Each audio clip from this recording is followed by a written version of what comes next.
एक जंगल के पास एक शिकारी ने एक शेर को लोहे के पिंजरे में बंद कर दिया। शेर कई दिनों तक पिंजरे में भूखा और प्यासा फंसा रहा। वह रास्ते से गुजरने वाले हर इंसान और जानवर से गिड़गिड़ा कर कहता, मुझे आजाद कर दो, मैं तुम्हारा एहसान कभी नहीं भूलूंगा। कई लोगों ने उसकी मदद करनी चाहिए, लेकिन उसकी धाड़ सुनकर वे डर गए और वहाँ से चले गए। किसी ने उसकी बातों पर भरोसा नहीं किया।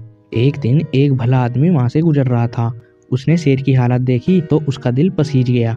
उसने कहा कि अगर तुम मुझसे वादा करो कि बाहर आने के बाद तुम मुझे नुकसान नहीं पहुंचाओगे तो मैं पिंजरा खोल दूंगा। तो शेर बड़ी मासूमियत से जवाब देता है, मैं कसम खाता हूँ, मैं तुम्हें अपना भाई मानूंगा और तुम्हें कुछ नहीं करूंगा। फिर आदमी पिंजरे का दरवाजा खोल देता है और शेर बाहर आ जाता है।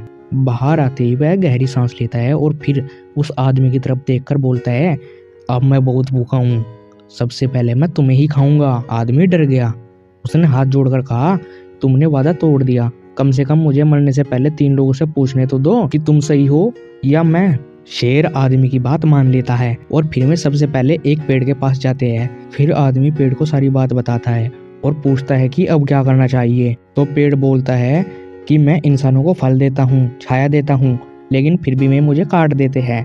इंसान स्वार्थी होते हैं, उन पर भरोसा नहीं किया जा सकता। पेड़ की बात सुनकर शेर बोला, देखो ये भी मेरे साथ है, अब मैं तुम्हें जरूर खाऊंगा। लेकिन इंसान बोलता है, अभी रुको, अभी 2 लोगों से और पूछना बाकी है। फिर वे दोनों एक बैल के पास जाते हैं। फिर आदमी दोबारा से बैल को कहानी सुनाता है और पूछता है कि क्या करना चाहिए। तो बैल बोलता है कि मैं जिंदगी भर खेत जोतता हूँ, मेहनत करता हूँ और फिर बूढ़ा होते ही मुझे छोड़ दिया जाता है। इंसान भरोसे के लायक नहीं है। बैल की बात सुनकर शेर और खुश हो जाता है और बोलता है, देखो अब तुम्हारी बारी खत्म हो चुकी है। तभी वहाँ पर एक चालाक लोमड़ी पहुँचती है। वो उन दोनों को बहस करते हुए देख रही थी। फिर वह उनके पास जाकर पूछती है कि क्या हुआ।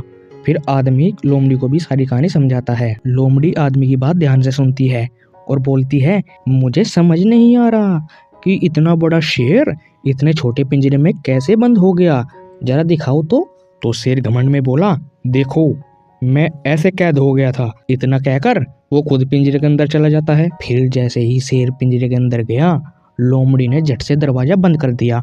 आदमी तुरंत पीछे हट गया। फिर लोमड़ी बोलती है, जो एहसान का बदला धोखे से देता है वह दोबारा कैद होने के लायक होता है। शेर फिर से पिंजरे में फंस गया और आदमी अपनी जान बचाकर घर चला गया। तो दोस्तों, हमें इस कहानी से सीख मिलती है, हर रोने वाली आवाज सच्ची नहीं होती। दया करो, लेकिन समझदारी के साथ, ऐसा न हो कि तुमको ही लेने के देने पड़ जाए।